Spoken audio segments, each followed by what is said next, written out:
Can a Pokemon TCG player figure out everything in the Pokemon Pocket world? Well, hi, my name is Rahul Reddy, and today we're going to be looking at Pokemon Pocket. With me, I have Willow CCG. He is a content creator over from Australia, and he's been streaming a ton of Pokemon Pocket and building a ton of content over there. So check his channel out while he is, building the sphere of Pokemon Pocket for you. It's a quick way to play the Pokemon TCG that is coming out soon on mobile phones everywhere. I think October 30th is the release date. Basically, it's like fast-paced 5-minute games, 20-card decks, no prize cards for all of you people who hate prize checking out there. But at the core, it's still a Pokemon card game, so you know I'm going to be playing it. So today, without seeing any of the cards, without seeing anything about the game, I decided to blind react to some of the cards with Willow, and you guys can check it out coming up here. I think some of them were pretty funny, and I think I'm really, really excited to play the game when it comes out, especially considering I can play it on my phone, which means it's very low effort. At some point, I had this written down, but being the professional I am, I've lost it. I was going to go over basically all the rules that have changed. So there's no prize cards in Pokemon Pocket. Instead, we have prize points that you work towards. So none of your deck is shuffled into your prize pool. Instead, when you KO an opponent's Pokemon, you just get a prize point. The first player to 3 prize points wins. And there are EX Pokemon. So some EX Pokemon, obviously, EX Pokemon from the regular TCG. Those are worth 2 prize points in our game. So if you're, you can do the math from there. Sure. Makes sense. We only have 3 slots on our bench and 1 in the active spot. Our opening hand size is 5, and our deck size is 20, and there is no mulligan. Oh, very abbreviated version. Okay. And as you mentioned, we don't have energy cards. Instead, we have an energy zone. The energy zone is randomized. You can have up to 3 energy types. And at the start of your turn, you will randomly generate whatever energy types you have available to you. You can select whatever energy types you want. So even if your deck has psychic, darkness, water, fire, you can explicitly choose to have lightning energy for whatever reason you might want to do that. Sure. The only example of this in the game so far that you would want to do this for is Dragonite, who requires both a water and lightning. But outside of that, we don't have much reason for dual energy in this game. For the most part, the game ends up playing out pretty much like a mono game. There's not really much reason to be splashing multiple colors right now. If you have multiple energy selected, the game will randomize which one of those things, and there's no pity timer. So you could, if you had, water, lightning, you could get lightning 4 turns in a row, and there's nothing you can. That's just is what it is. You lost the coin flip, I guess. Well, that's kind of interesting, actually. The one nice thing about it is that once you've generated your energy for the turn that you're on, it'll tell you what energy you're going to have next turn. So you can kind of plan around that a little bit. And I'm assuming supporter and trainer trainer stadium, all those rules apply the same? Actually, no. We don't have stadiums. Stadiums are not in the game. We don't have Pokemon tools, though it does look like we are going to get Pokemon tools, but they're not in the game right now. Sure. The only reason we think that we're getting Pokemon tools is because when you go to the collection system, there's like a button for filtering for Pokemon tools, and when you click it, it's like there are no available cards. So, well, that makes sense. But so obviously they have plans for tools, but no stadiums are on that filter option, so we're probably not getting stadiums. But yes, trainers and supporters work as you expect. You can only play 1 supporter per turn. Trainers are otherwise unlimited. If you have any more specific questions about how the game works, we can answer them as we go. But I think that's kind of like a good starting point. Cool. I mean, it's like a slight sidebar. Is it like, have they said they're going to release more cards with the official release, or is this the first pool that we can expect to see globally? So right now there's kind of 2 sets. There's Genetic Apex, which is like the cards you open in packs, and then they call it Promo-A, which is a pool of like trainers and I think it's just trainers. Yes, just trainers. Trainers and 1 supporter that are much easier to obtain. You can just kind of get them relatively easily. And then that's kind of it. So it's like a tiny mini promo set, and then Genetic Apex. We know that more sets are coming, but we have no idea when they're. Makes sense to me. But yeah, it doesn't look like we'll get any new content while we're in the New Zealand soft launch because. The little beta, not like open beta type thing, whatever. Right? Yeah, exactly. Cool. So, card numero uno, Professor's Research. Draw 2, typically in TCG, or Pokemon, normal play. Research is like a draw 7, and that effect is kind of insane. Yeah. But this is just like a vanilla draw 2 with a 20 card deck. I feel like it's probably got to be pretty good, especially with we start with 5, draw per turn, draw 2. I have no scope of any other supporters in this game, but I feel like a vanilla draw 2 is probably pretty decent, especially with no drawback of discarding your hand. So I'd have to say it's probably playable, but I wouldn't say it's like. Well, is card limit 2, by the way? 2, Yeah, right? sorry, I didn't mention that. Card limit is 2. So we don't run 3 of. I think it's 3 of in the traditional TCG. Yeah. 4. Oh, okay, nice. 4. Yeah, so just double, you know. Yeah, nice and classic. Just twice the number. Sweet. I feel like with the pool of cards, probably this is probably pretty good right now, but I feel like as better effects come out, it's probably going to fall lower. So I'll say it's like playable, but not by like choice, but kind of by circumstance. Interesting. Okay, so I actually didn't go over this, but I've kind of added a category to each of these cards. Okay. The categories I have here is unplayable, okay, good, and meta defining. If you had to select one of those categories for Professor's research, where would you put it? Good, meta defining. I'll say good. Good. Okay. So this will give you like a good perspective on where we're at right now in Pokemon Pocket for our card pool and what our meta is looking like. Professor's research is 100% the best card in the game. What? Yes, is not even close. There is such a dramatic difference between me starting the game with Professor Oak and you not starting the game with Professor Oak. Drawing 2 cards, think about it like this. Our opening hand size is 5. If on turn 1, I'm playing Professor's research, I'm drawing 2, I'm already 7 cards deep into my deck. How sad are you? You're only 5 cards deep into your deck. 7 is like almost half of my deck at that point, right? I've only got 13 cards left. Like, I'm getting so much deeper into my deck. And spoiler for the rest of this video, this is the only single this is the only single effect in the game that isn't tied to an attack that reads draw a card. Okay, I assume there'd be at least one other like conditional draw effect to some degree, but that's crazy. That's crazy. This is like best card in format. Yeah, actual best card in format. Every single deck is 100% running 2 of these. It's not even a question. Like when you go into your collection screen and you're building your deck, you should spoilers for another card. You start your deck by adding 2 of this and 2 copies of another card. Okay. And every single deck will always have those. So even though we have like a 20 card format or 20 deck card format in our game, it's kind of joked about that it's actually a 16 card deck because every deck should contain 2 of these and 2 of another card that we'll go over at some point. Okay, that does set like a nice benchmark for me now that I know that this is the best card in the game. I thought that this would be like a good starting point because I know enough about the TCG that I know that you guys have crazy draw effects in your game. Yeah. So I thought that this, and I know you've got like searching for like hyper specific things. So like, I knew that this would be like a good, hey, a lot of conditional draw on our side. Yeah, exactly. So with that in mind, this is another one to keep in mind about our hand sizes and how our hands work. We have red card.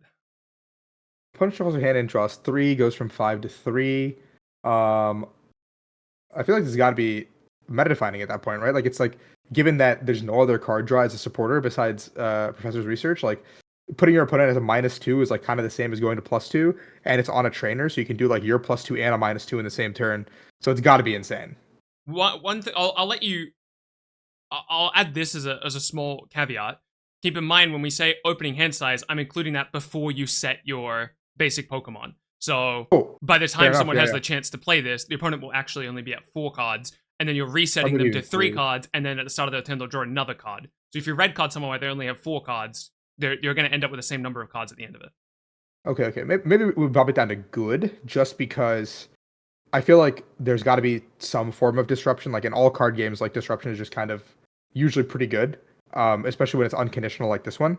But given that context that I just received, I feel like I think good at best, probably. Okay, cool. This one's a bit of a controversial one. A lot of people go back and forth on this one. I think, personally, I think it's good. It might, like, if it leans to either side, if it's not quite good, if it leans to either being okay or meta defining, if you couldn't put it in good, I think it leans closer towards meta defining than it does to okay. I think red card is like a super, super, super strong card, but keep in mind that right now, if you ask the average Pokemon Pocket player, they're probably going to tell you red card's Mhm. bad. But the thing about red card is a really it's like a big skill check card. You're highly rewarded Sure. for paying hyper attention to the game and understanding whether or not your opponent has a good hand or not, and that requires just like it requires being good at the game. So Sure. yeah, and in a world where you're seeing a lot of hive mind opinions about cards right now because it's early stages for our game, I think you're seeing Yeah, a yeah. lot of less experienced card game players say things like, "Oh, red card's bad because I play red card Yeah. thinking, oh, now they can't evolve, right? If they played like a I don't know whatever like a Squirtle and you're expecting them to go war turtle and you red card and then they still draw the war turtle, you're sad, but it Yeah. doesn't mean playing the red card was bad. It's just Yeah, yeah. Definitely a card that you'll probably see in like once there's like a ranked ladder for people to climb. It's probably something you'll see in the higher echelons of like lists for players to like skill check someone.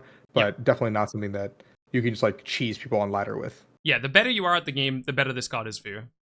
Okay, 100%. that makes sense to me. Pokeball. Put one random basic Pokemon from your deck into your hand. Okay, so we know that the draw is very limited. The disruption is very limited in the game. Uh, I feel like it's gotta be meta. I don't know. So basics, we're probably if there's only 20 cards in a deck, that means that if we're playing any evolution line, it's probably like a 2/2/2 line.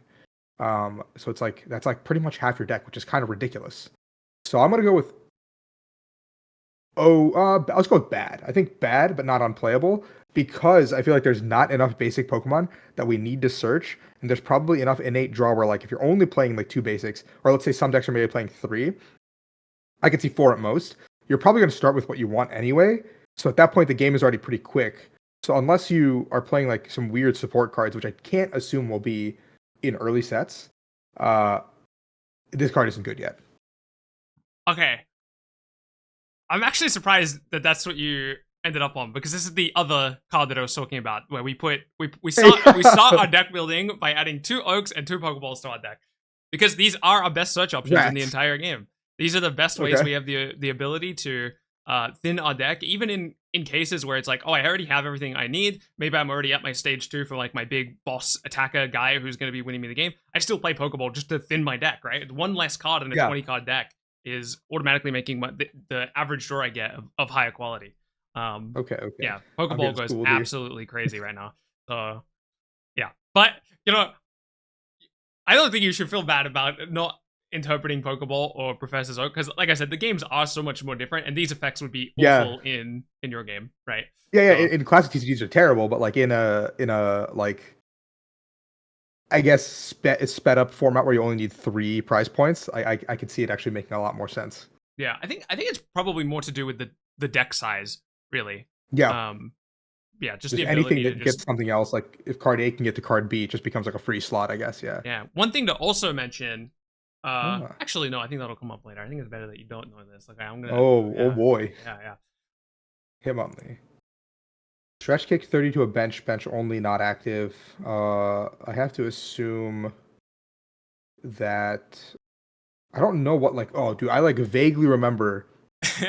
Dude, I can't remember the HP number on the cards. 'Cause I did the pack opening at Worlds, but I do not remember Okay, for the life of me how I much can, HP the cards I have. can give you some baselines. So, Okay.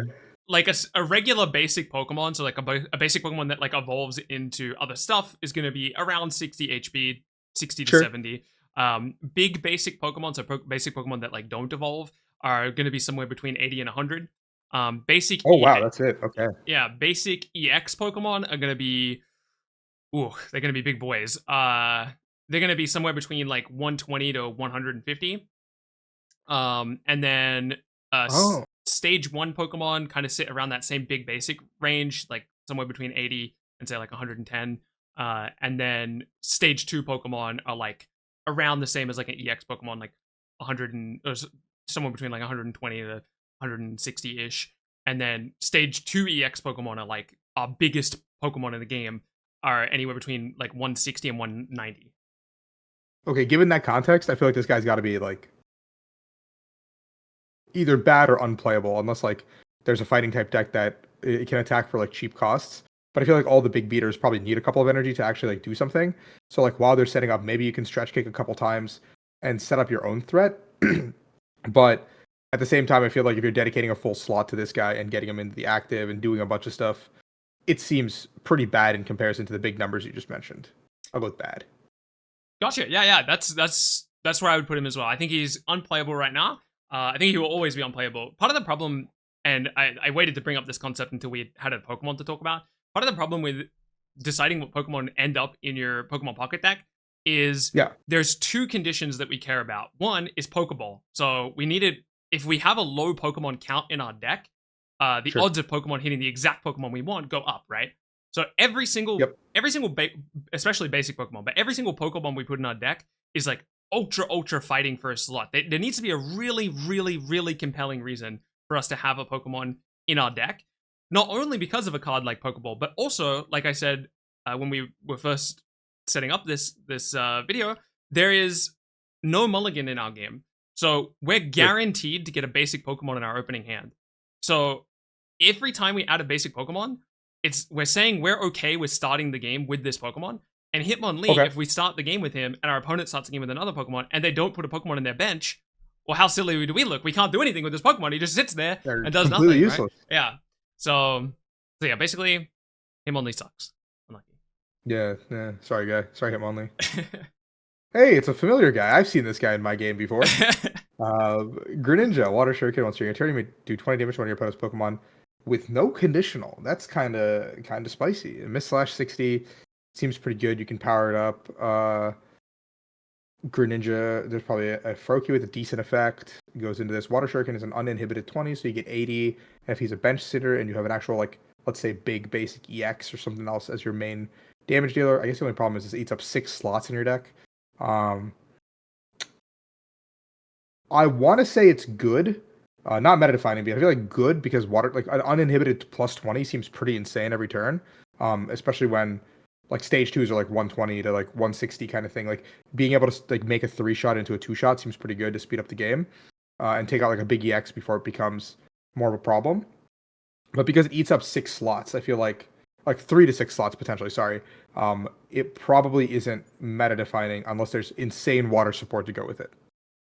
Yeah, you actually identify the exact problem with Greninja, which is that he takes up so many deck slots. Uh, Basically, every stage 2 Pokemon has to be my current philosophy. And keep in mind, it's early days for Pokemon Pocket. This game's been out for Sure, a yeah, little less than 3 weeks. It's possible that we'll break something about deck building and everything will completely shift. But my current philosophy and the wider philosophy from most of the people who are good at Pokemon Pocket right now is that a stage 2 Pokemon kind of needs to be winning you the game. And yeah, sure. Greninja's not really doing that. Yeah. And even if you think about it like this, right? Let's say the average, I don't know exactly what the average turn count right now in Pokemon Pocket is, but let's say, for example, that there's 10 turns in a Pokemon Pocket game. So Sure. you personally have 5 turns. Even if you curve out perfectly with Greninja, you get this card down on turn 3. So he gets 3 turns of resolving his ability, a total of 60 damage. Granted, it's like non-conditional or whatever, but I don't know. It's so much work, and it's just he's just not doing enough. It's kind of the same in the actual paper TCG where like if the stage 2 isn't like doing an insane amount immediately, like why are you doing this when there are just better cards that exist? Yeah, and that's already true in Genetic Apex. We have access to like 250 cards in our game, and you have access Oh to wow, thousands. dude, I did not. I thought it was gonna be like 100 or something. Like that's crazy. Yeah, Genetic Apex is like a huge set, but it's because they need, it's a base set, so they need to put Yeah, a yeah. bunch of cards for us. Base set, flagship, whatever. Yeah. Yeah. Misty. Choose one of your water type Pokemon, flip a coin until you get tails. Oh, so you just keep going. For each head, take a water from your water zone and attach it to your Pokemon. So for each turn, so if you have a water already in the energy zone, does that mean you have to stack them? Think Or of is it like think of your energy zone as like an infinite pool of energy, and each turn an energy moves from that zone, and now you can like place that energy wherever you want. Honestly, I hate that they use the terminology energy from your energy zone because it makes it sound like you're losing something. It's yeah, literally yeah. just an infinite pool of energy. So yeah, it This card's doesn't. got to be like broken. Like there's got to be a meta defining. Like I'm sure there's one big water beater in this deck. Like I'm sure each type has probably like a big beater as a basic and like a big stage 2. Like it's probably like a flagship of like a base set where like every type has something. It doesn't have to be the most necessarily playable, but like I'm sure Pokemon gave everyone something. And this seems like something where like you can just high roll, like Giga high roll your opponent by going, hey, all right, I'm gonna slam Misty. Oh sick, I got like 4 heads. Let me just power up my like I don't know, man, like my Suicune EX, and this guy's just getting in there. What do you have a response? No, that's crazy. Game's over. Yeah, well, you're 100% right. Misty is absolutely crazy. Meta defining. It's funny hearing people talk about this card because it, it is such a meta defining card, and spoiler, the best deck is running this card. And Well, of course. yeah, and I hear like inexperienced players say something like, "Oh, they should nerf Misty by making it just attach one energy to a water Pokemon." That's actually like the biggest buff in the world. I'm not gonna lie, like most of the high roll scenarios for this card aren't even what you need to be doing. Most of the time, you just need like one energy, and it's like enough Yeah. because you're kind of just speeding up by a single turn, and you just overwhelm your opponent. Yeah, just cheating the turn process seems kind of insane. Yeah, Yeah, yeah, makes Greninja seem way worse. yeah, I mean, poor Greninja, right? While we're on the subject of named characters, Giovanni. Oh yes, Giovanni. During this turn, attacks used by your Pokemon do 10 plus damage to your opponent's active Pokemon. Okay, I feel like given that the other supporters we've seen so far are pretty powerful, and it's a 20 card deck, 10 damage doesn't seem to be too relevant. I guess it could make a 2-shot into a 1-shot. I would say this is like probably between bad and okay, as like a tech slot. Maybe like it's like solves a perfect number somewhere. But also there's like no search for this, so it's like, oh, I just have to have it or I don't. And I don't really know if 10 damage is a difference maker, so I guess that's like my breaking point between bad. Okay, it's like between unplayable and good. It's like I think it's either completely unplayable or it's okay to play as a tech card. Yeah, so I think that's pretty on point. I would lean a little bit closer to being good. The one big thing to think about is because we want low Pokemon counts in our decks, a lot of trainers that may not be like, oh, we definitely want to run this, we just run it because it's not a Pokemon. So a lot of decks will just run Giovanni because it's like, oh, I need like a 16th trainer, and this is my best option. It's like, sure, maybe it wouldn't be ideal if we had more trainers, but it's like, I just need to put trainers in the deck. And sometimes it fixes math and lets me kill something I wouldn't otherwise be able to. Sure. Yeah, that makes sense. Yeah. That's the same thought I had. Where it's like I feel like I wouldn't like necessarily jump at the bit to put this guy into my deck, but like if I'm filling slots and I'm like, hey, you know what, why not? Yeah, exactly. Yeah, I will say there are definitely some decks that want Giovanni more than others. Like some decks are really, really happy to have Giovanni, because it fixes like pretty obvious breakpoints that like a card will be specifically designed to like, oh, this doesn't one shot this, or like this doesn't one shot, the average, big basic Pokemon or something like that, and Giovanni would just be like, okay, well now you do. Okay, yeah, that makes sense. Just get you at that tipping point. I feel like I've seen this art before somewhere. Yeah, it's hard because I did this math before the entirety of the card pool was revealed, but last time I did the math, it was a little over half of the cards in Pokemon Pocket is reused artwork, and then the other half is original to the Pokemon Pocket. Which is still super cool. I think this is a really cool like project they're doing with the game. Like I'm really hoping it's going to be a gateway drug to the TCG for many. Yeah. 70 damage, 2 lightning, no retreat seems pretty insane. 80 HP is kind of weak, but I guess if like water is the best deck, then this probably is reasonable that it bodies it. So I'll probably say good. Like by like lightning standards on a stage 1, this seems pretty good because you can respond back into like other one prizers or like one pointers, I guess.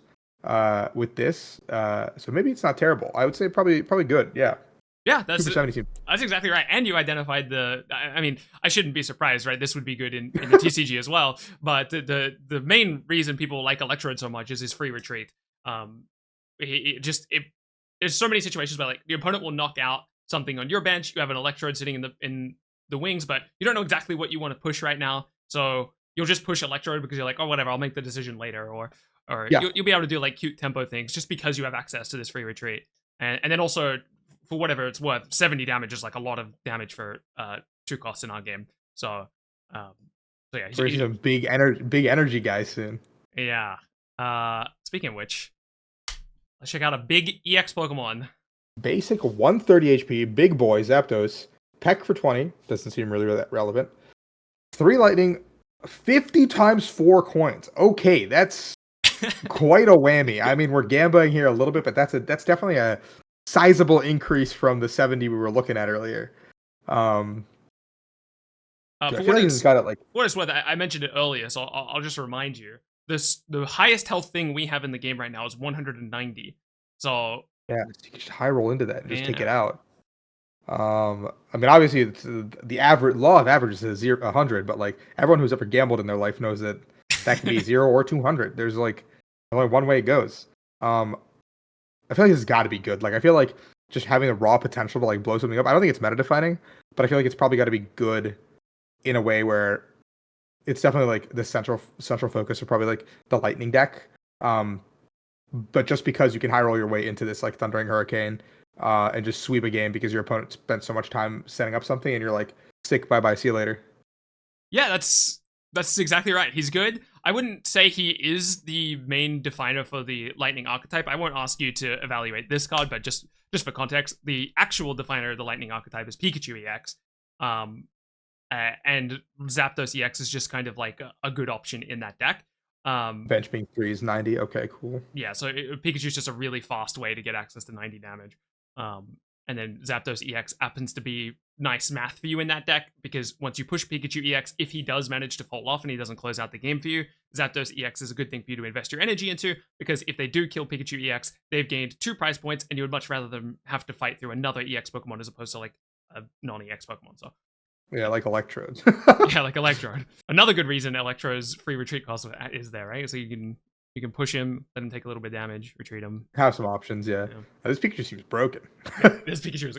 All right. While we're on the theme of EX Pokemon, Articuno EX 140, Ice Wing 40, Blizzard 80, 10, spread. Okay. Spread's probably pretty good at just softening everything up. If you can get like 2 Blizzards off uninhibited, it feels like you can't really lose the game. But also at the same time, it's lightning weak, and this Pikachu seems like it's just gonna absolutely body it.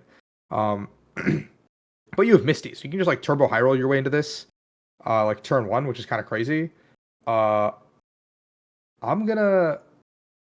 I feel like in every scenario, I would say this is bad, but because of Misty, it's probably good. There's probably some other lightning type Pokemon that's like really good with it, but I'm gonna say good because Misty exists. okay. Well, that was actually there's one. You got that pretty much perfectly. There's one thing I would have also mentioned if I was talking about the card with complete context, which is that Articuno's EX, as with any basic EX Pokemon, and I'm glad we've already talked about Zapdos for this as well. We noticed pretty early on in Pokemon Pocket that it wasn't bad to build what we've now started calling 18T decks, which just means 18 trainers plus whatever big basic EX Pokemon. That way you're guaranteed to draw Articuno as your starting Pokemon. And in a world where we have access to Misty, we're guaranteed to start the game with Articuno EX, a 140 health Pokemon, really hard for most decks to deal with, and we can just sometimes Misty on turn 1 and attack with Blizzard and just kill whatever they had and instantly win the game. Articuno is absolutely degenerate, and it actually has nothing to do with his effect on Blizzard. It's just the fact that he's got 140 health, we can guaranteed start the game with him, and Misty ramps him. Yeah, super crazy card. Important to know too, like the change in the one thing from our game to your game is that weakness isn't 2x. So if weakness was 2x, this card feels like it would be unplayable. But because it's plus 20, it actually makes it significantly more playable. Oh yeah, I didn't actually. I did know that in the TCG it was times 2, but I had forgotten that information until just now. You had mentioned it. I didn't realize. Yeah, I had completely forgotten that that's like a unique mechanic to our game. Yeah, that's cool. Well, way back in the day, TCG had like plus 20, plus 30s, but now that everything is a little bit bigger, it's changed a little bit. Right, gotcha. Oh, that's a sick art. Gengar, 170 stage 2, so kind of a big boy. It's active, can't use supporters. Spooky shot 100. All right. I'm actually gonna say this card's bad, like either bad or unplayable, just because like even though Shadowy Spellbind seems kind of insane, it's on a stage 2. So like we talked about the Greninja conundrum earlier, where like you have to get it all the way up and get to that point. And with the cards we've seen so far, like these AT&T decks seem like they're just gonna blow up the game faster than you can actually get to your Gengar. So while the effect seems really broken, I think the payoff is like really hard to pull off unless there's a card like Rare Candy in the game. And even then it's like probably only okay if you get to go first and get like a turn 2 Rare Candy Gengar. But from everything I can assume, I don't think there's probably a Rare Candy like effect. So I'm going to say unplayable. I super agree with everything you just said. We don't have a Rare Candy for reference in our game. So there is no evolution acceleration.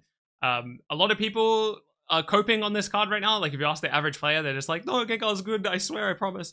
But unfortunately, it takes way too long to get this effect in the game. Honestly, the only supporters we really care about shutting down is stuff like Misty or Professor's Research. And Professor's Research is happening. Most people are wanting to Professor's Research on turn 1 or 2 or something like that. And it's pretty. Don't get me wrong. There's going to be situations where you put this in play and it hurts the opponent. But and they could just oak before you play this, and then you're just sad. Yeah. And yeah, it's just it sucks. I think this card's garbage. So I'm right there. I agree. Yeah.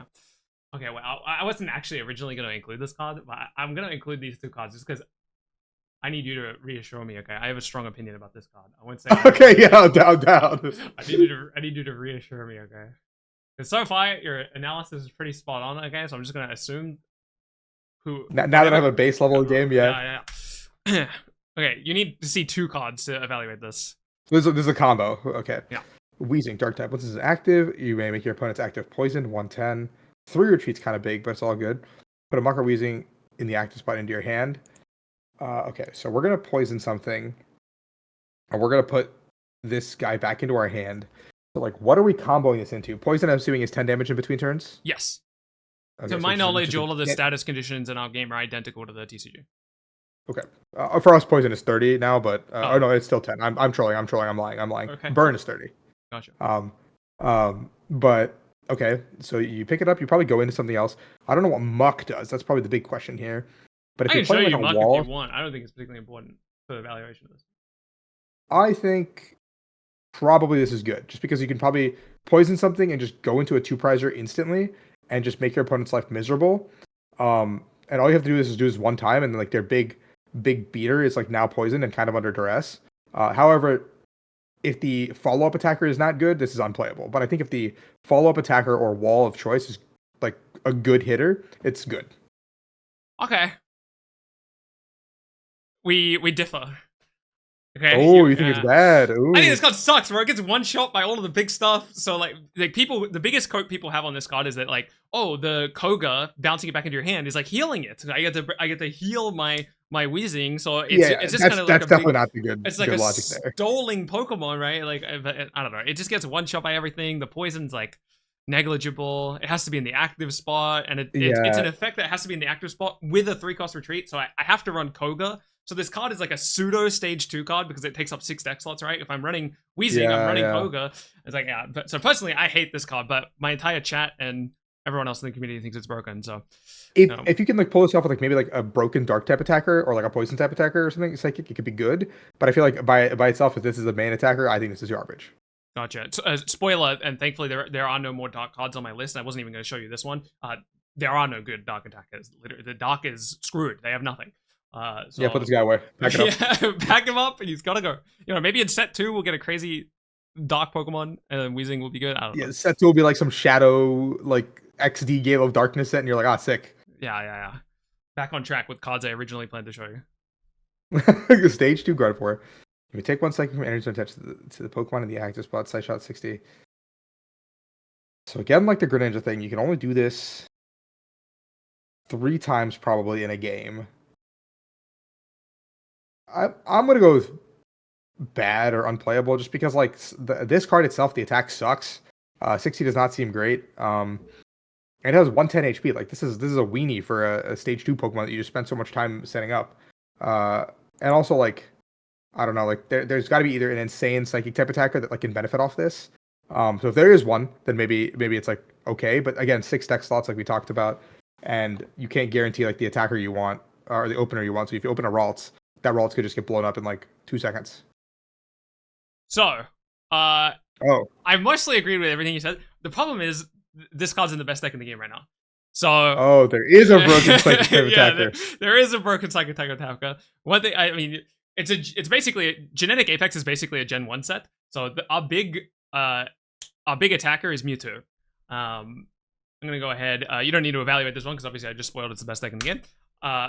Mewtwo EX is our big payoff card here, who normally would discard his 2 energy, but God of War lets him kind of infinitely loop that, because obviously you use your attach for turn to go up to 3, and then you use Side Shadow ability from God of War to go to 4, and you can just infinitely attack with Mewtwo. Now, you were right where leading with Ralt sucks, but this is why Pokeball is so good, because now Yeah, that makes what sense the now. optimization we do in the deck is we run 1 Ralt, 2 Mewtwo EX, so we have a 66% chance of starting with Mewtwo EX, and then we can find Ralts later easier with our Pokeball, and yeah, it just works out so well. The mat. It's hard to describe without you have felt the game, but if you ever do get your hands on the game, if you ever do have access to a Mewtwo and a Gardevoir, trust me, 1 Ralts, double Gardevoir evolution, so double Corellia, double Gardevoir, plus double Mewtwo. That's all the Pokemon you run in your deck. Easy games. That's fascinating. Okay, that makes sense to me. I guess like there's no Gust either, so that does make a ton of sense. We actually do have a couple effects that are relatively similar to Oh Gust. boy. Let me see. Okay, I don't have any of them on the list. I'll just show you because you brought them up. So, here are our Gust effects. We have. I'm actually surprised I didn't put Sabrina on this list because she's like the best Gust effect. Drive off with your turn, switch your contact to the bench. Okay, that seems. But that's stage 2. That seems kind of awful on a stage 2. Oh my god, so base. Do you know how often I'll be building a deck and someone in my Twitch chat is just like, "You should put Pidgeot in this deck." I'm like, "Do you know how many deck slots that is?" That's so many. I mean, even if you play a 1/1/1, that's like kind of. I guess there's no prizes, so you guarantee you have the 1/1/1. But like until there's like a rare candy effect, I think stage 2s have to be like the most game breaking thing you've ever seen. Yeah. Okay, Sabrina seems reasonable. Like I think if you can get like a turn 1 like Misty into turn 2 Sabrina, it's kind of dirty. But obviously you're just like turbo high rolling at that point. Yeah, Victory Bell seems okay, but also being in the active seems way too niche. Like I don't like that at all. Yeah, I think Bellsprout. I think Victory Bell's awful, mainly because you have to communicate to your opponent ahead of time, like, "Hey, I'm running Victory Bell," by setting up Bellsprout, and then they can just not put stuff on their bench that is vulnerable to this. So it's like, Yeah. yeah. I can't wait to play this game when it's out. Payday 10, draw a card. Huh. Drawing cards seems good in this game, but 10 damage is like so negligible, it feels like. And then 60 HP is kind of weak. I feel like a lot of things can just take advantage of this. And so unless there's a broken Persian, I'll say bad, but between bad and good, depending on the Persian. Because drawing cards seems pretty good in this game, while also you're powering up your guy. So it's like a double-edged sword, but this Meowth probably does not seem like it will live very long in games. Yeah, I think that's about right. It's I would describe Meowth as like okay, maybe good. He's only going to show up in basically. You know how we've talked about how stage 2 cards are, particularly difficult to get online. Yeah. Stage 2 cards that are good happen to all be cards that once they hit the board, they kind of just win.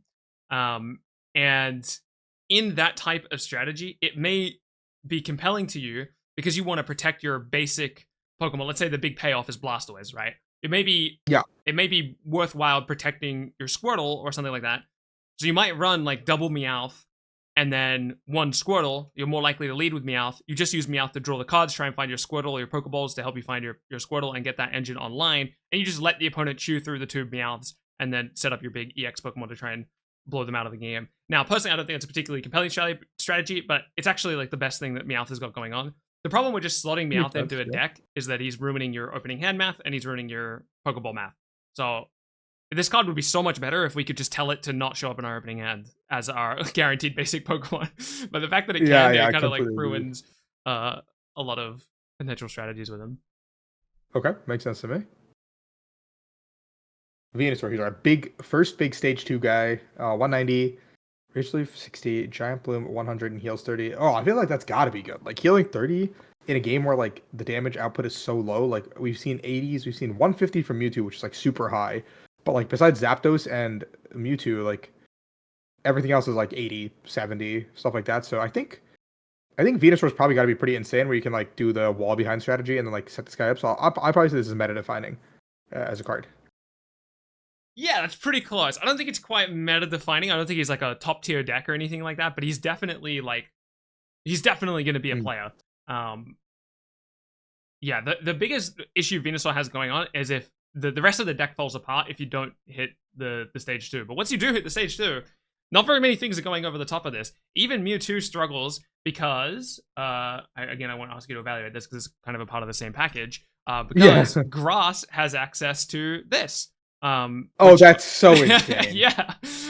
So even Mewtwo can struggle to get over the top of a Venusaur between this, and then we also have Potion in our game. Potion doesn't heal for 30 like it does in the TCG. It heals for 20 in our game. Pretty insane because you can just Yeah. go from the 150 Mewtwo did to make it only 50 damage, and you're like, sick, bro, do it again. Yeah, and this I wasn't actually gonna bring this up, but I need to mention this for mainly for us today, to be honest. Okay, me and us today I have a war going on at the moment between which is the better card to run with Venusaur, and I'm gonna have you settle the argument. Okay, so there's two options for you. Okay, so you've got this line. Okay. Hold so up. it's one or the other. Yeah, it's one or the other. There is a correct answer, by the way, and then there's the Ursa Day answer. So, okay, so this is the first line. Going into Lilligant, you have to attack and then you power up your guy. So 50 power up seems okay. Doesn't seem terrible, but I think again that's like now 10 deck slots you've dedicated to Pokemon, or maybe even like let's say 8 because you're probably not playing. Oh, I guess you could play 2/2 of this and a 1/1/1 Venusaur. So I guess you're only dedicating 7 that way as opposed to 8 or even 10.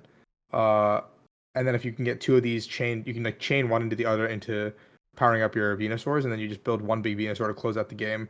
50 doesn't seem like an insignificant amount of damage, so probably okay. I think this is a good.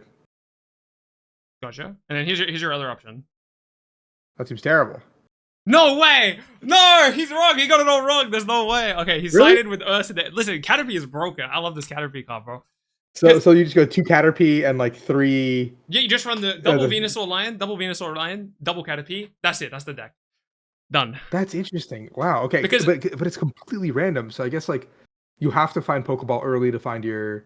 Yeah. You find your Pokeballs. You're basically just statistically speaking, the contents of your deck will always. Sorry, Caterpie will be most likely to draw the thing that you're missing because the thing that you're not missing is in your hand already. You know what I mean?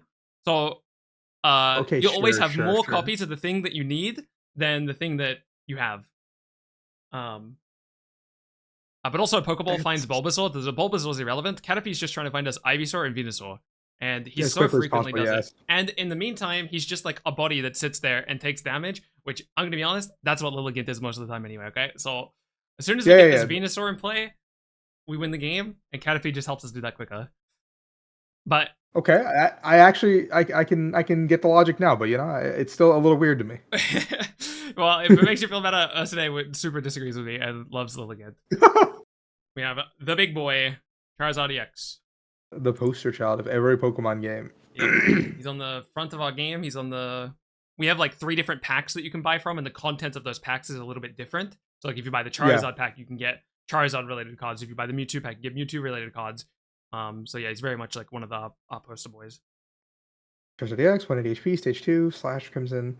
I feel like it's got to be pretty insane, just because 200 like one shots every single thing in the game, and I don't think a card that can one shot every single thing in the game, even if it's a drawback of discard 2, can be bad. So I think this has got to be like actually meta defining because it's probably the only card in the game that can one shot every other card in the game. Yeah, that's exactly right. It's the only thing in the game without conditions, without randomness, without anything like that. Just raw, put energy on the card, swing, one shots everything. I was actually kind of hoping you were going to say this card's bad, so that I could show you the biggest support that it has available to it, which is this card. Holy! Oh, the randomness, wonderful. Yeah. And it's only discard 2, so if you like can Moltres twice while you're setting up and just like put like 6 energy on Zard, you're like, sick, bro, like play the game now.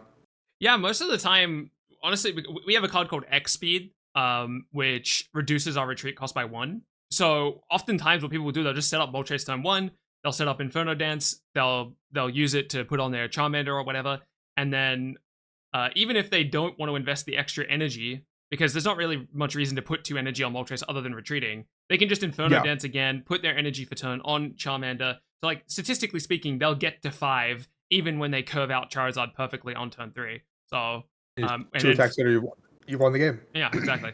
Especially if you run into an EX Pokemon, right? You only need to attack twice. All right. That seems broken. Yeah, it feels pretty good. The worst thing that this deck has going for it is that it really, really, really needs to lead with Moltres. It gets very upset if it leads with like Charmander or anything else that's running. Just I can see that. Yeah. You need to Inferno Dance. Yeah, 100%. All right, I've only got one more card for you. I feel like I've given you a million cards. And so Okay, I love it. good. Golem stage 2 double edge 150 does 50 to itself. 150 is not an insignificant amount of damage, but 4 retreat. I feel like both the baby rocks got a hella retreat as well. For reference, Geodude has a 2-cost retreat and Graveler has a 3. Okay, so you gotta open with these guys to do something with it. 4 energy is so many. Is like, but I feel like 150 knocks out like the big EXs. So I'll say this is good because like being able to knock out the EXs, I think is like probably a benchmark of this game. Where like if you can actually take a one shot on something, the card's probably good at the very least because not a lot of things look like they can do that. And so I think I'm gonna put Golem in good. Okay. He's definitely not right now. No. The big problem with Golem is just like, actually, let's see if I'm gonna show you Geodude and Graveler, and you tell me what you think the problem with Graveler is, because I feel like there's such an obvious thing here. So here's Geodude, and here's Graveler. They like just kind of suck in the middle of the game. They can't do anything. Yeah, but even more so, the biggest problem, in my opinion, is that Geodude has a 1-cost attack, right? So we're not too upset about leading with him, right? We can go Geodude on 1, attach for turn, swing for 20. But then what are we doing with this poor Graveler guy in play? He can't do anything. I Graveler on 2, I attach, and I pass, and then I just take damage, and then I go into my Golem, who also can't attack, right? And then he's taking more damage. It's just like, it really sucks leading with Geodude. And yeah, and basically the payoff isn't enough, especially because there are things that Golem's not killing. I mean, he kills Mewtwo, which is nice. Wait, does he kill Mewtwo? Yeah, he kills Mewtwo. But then he's taking 50 damage, you know? It's just not good. It's just not worth it. Yeah, okay, that makes sense. That makes sense to me. Yeah, the Graveler and the Golem are kind of throwing. Yeah, the biggest piece of cope that people have for Golem right now is that this card exists. Golem Onyx. Yeah, it's okay. Yeah, but the problem is it can't target Graveler. And Graveler is like the thing that starts being behind curve. So if Graveler had like a 2-cost attack, I think this would be way more compelling, but he just doesn't. So for now, the Geodude line is out of luck. Pack it up. See you guys later. I wasn't going to show you this card, but okay. This is like a pet card of mine. Okay, so I have to show it to you. We gotta cook. Oh, it's a Dragonite. Though you mentioned the 2 energy types to me earlier. One of your opponents chose random. So you just like RNG the board, and it's like I have 50 to one thing, 50 to another thing, 50 to another thing, 50 to another thing. Yeah, he can do. So there's a few rules that you might have questions about for this card. He can choose. He'll always do a total of 200, but that can be split across those 4 targets any amount, even if it kills the thing. Oh, so let's say there's a 20 health thing on their bench and a 150 health thing in their active slot. I don't automatically win the game there. I might do 150 damage to their 20 health guy. Okay. That makes it significantly worse, but I think this is still pretty cool, and I feel like if you build a deck around this, it's just kind of like funny. I wouldn't say it's like good, but I would say there's like a funny deck. Like, it's one of those like, I'm going to queue up with this and just like, I'm going to have a laugh, they're not going to have a laugh, and it's going to go from there. Yeah, that's exactly how this card is used. I will say it's actually pretty good. I think that there's a real chance that this isn't like the strongest deck in the game. No chance. But I think it's around the same power level of like Venusaur EX, which is that if we get the conditions for this card, it's just now winning the game. And for reference, my favorite version of this deck is running these 2 cards without Psychic Energy. So we remove Psychic Energy for the deck, but we run these 2 cards to get access to Sleep Pendulum. Because the theory is, even though it's like a low percent chance to quote-unquote skip the turn for the opponent, sure. The theory is that if we skip 1 turn for an opponent, it's just the difference maker, because Dragonite gets in play and then just owns them, you know? Honestly, I don't hate that logic, because this feels like a big guy to set up, so every turn you can buy, you just take it and run with it. Yep, absolutely. I love Dragonite so much. He's so much fun. All right, there's plenty more Pokemon Pocket cards, but those are like the big fun cards to go over. I think you did pretty well. I mean, we went over mainly like good cards. I didn't want to give you a bunch of Resonant Sleeper cards because, to be honest with you, most of the cards that are bad in this game are like, they're like boring. Like, what was I gonna do? Show you? Was I gonna show you this? Look at this card. Was I meant to show you this? And be like, no, trust me, it's good. It's colorless, you know, like vanilla Golbat, yeah. Yeah. Yeah, most of the cards that have text on them are playable in this game. It's kind of hard to find something where it's like, oh, trust me, this is definitely going to be good, and trying to convince you that it wasn't. But Yeah. I mean, we have so much unplayable like vanilla garbage in Pokemon too yeah, in the actual card game. yeah, I can imagine. I'm definitely very excited to try out Pocket now because like the whole idea of like the conventional game is like intriguing. How like the game is a little bit different and like the game is being fast definitely is like a huge draw for me because I can just like I played a lot of Snap like in the first like 2 or 3 weeks of release and then I like kind of fell off. But I Yeah, definitely feel like I would grind the hell out of this just for funsies. yeah, it's a really fun, and the nice thing that some people who are playing Pocket right now, they want more ways for you to progress in game for like actively playing the game. But a lot of the game's Yeah, progression systems, or the main progression system that they have in the game right now, is like very hands off. So like even if you're lightly engaged with the game, you can get everything. Like they just give you 2 free packs every day that you log in. So awesome actually. yeah, so it's like it's really low commitment. So if you're like a TCG player, or maybe you've never even played Pokemon before, it's like really easy to jump in and just kind of casually engage with the game and not feel like you're being left behind for a lack of time commitment. Just for reference, did you have like a favorite card of all the cards we went over? Like a card that if you were to play Pokemon Pocket right now, what card would you be like jumping in and be like, oh, that's the one I want to play with right now?